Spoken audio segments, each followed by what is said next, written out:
ny olona amiteran'izy Jesosy naraona mandalo amin'ny fiainany dia faly foana fao Kristy. Sambatra azy tretrika tokoa ny olona amiteran'izy Jesosy naraona mandalo amin'ny fiainany dia faly foana fao Kristy.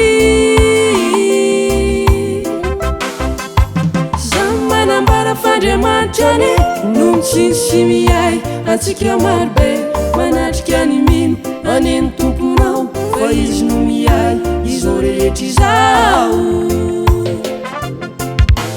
Zaho manambara fandriamanitra no mitsiny miay antsika marobe manatrika ny mino aneny tomponao fa izy no miay izao rehetra izao.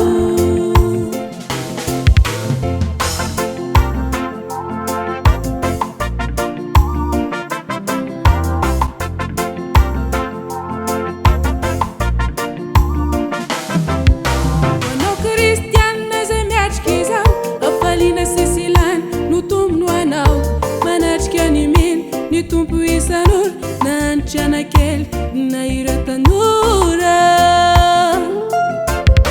Manao kristianina zay miatrika izao afaliana sesilany no tompo no anao manatrika ny mino ny tompo isan'ora na antrana kely na ira tanora. Zaho manambara fandriamanitra no mitsiny miay antsika marobe manatrika ny mino aneny tomponao fa izy no miay izao rehetra izao.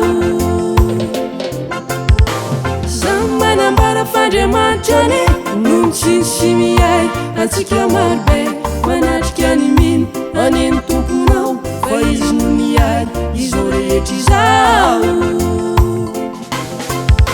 Zaho manambara fandriamanitra no mitsiny miay antsika marobe manatrika ny mino aneny tomponao fa izy no miay izao rehetra izao. Zaho manambara fandriamanitra no mitsiny miay antsika marobe manatrika ny mino aneny tomponao fa izy no miay izao rehetra izao.